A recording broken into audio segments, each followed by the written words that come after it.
നമ്മളുടെ ജീവിതത്തിലൂടെ ചില സഹനങ്ങളിലൂടെ കടന്നു പോകുമ്പോൾ ആ സഹനങ്ങളെ നല്ല രീതിയിൽ എടുത്ത് അതിനെ നല്ല രീതിയിൽ ഉൾക്കൊണ്ടുകൊണ്ട് നമ്മൾ ജീവിക്കുകയാണെങ്കിൽ അതിലൂടെ എനിക്ക് എൻ്റെ ദൈവത്തെ മഹത്വപ്പെടുത്താൻ സാധിക്കും.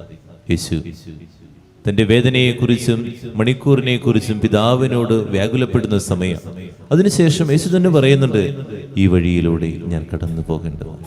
അപ്പോൾ സ്വർഗത്തിൽ നിന്നൊരു സ്വരം ഉണ്ടായെന്ന് പറയാൻ, ഞാൻ മഹത്വപ്പെടുകയാണ്. സഹനങ്ങളെ നല്ല രീതിയിൽ നമ്മൾ എടുക്കുമ്പോൾ സ്വർഗം മഹത്വപ്പെടും.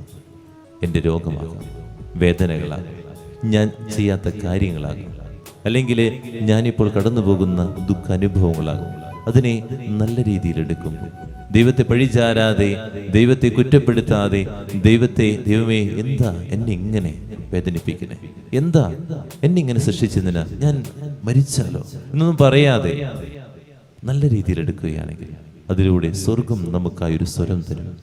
ദൈവം മഹത്വപ്പെടുന്നു. ഈ മഹത്വം സ്വീകരിക്കാൻ നമുക്ക് പറ്റാറുണ്ടോ? മനുഷ്യരല്ലേ, ചില സമയത്ത് തകർന്നു പോകും. എന്നിരുന്നാലും ആ തകർച്ച ദൈവസന്നിധിയിലാകട്ടെ, ആ തകർച്ച ദൈവസന്നിധിയിൽ മാത്രമേ പറയാൻ പാടുള്ളൂ. മനുഷ്യരോട് ആരോടും പറയാൻ പാടില്ല. ഈ ലോകത്തുള്ള ആരോടും നമ്മൾ പരാതി പറയാൻ പോകരുത്. എന്നെ ദൈവം ശിക്ഷിച്ചുവെന്നോ, എന്നെ ദൈവം ശപിച്ചുവെന്നോ ഒന്നുമില്ല. ദൈവം ആരെയും ശപിക്കുകയോ ശിക്ഷിക്കുകയില്ല. ആ സഹനം നല്ല രീതിയിലൂടെ കടന്നു പോകുമ്പോൾ നീ അതിലൂടെ ദൈവത്തെ മഹത്വപ്പെടുത്തുകയാണ്. പ്രാർത്ഥിക്കാം.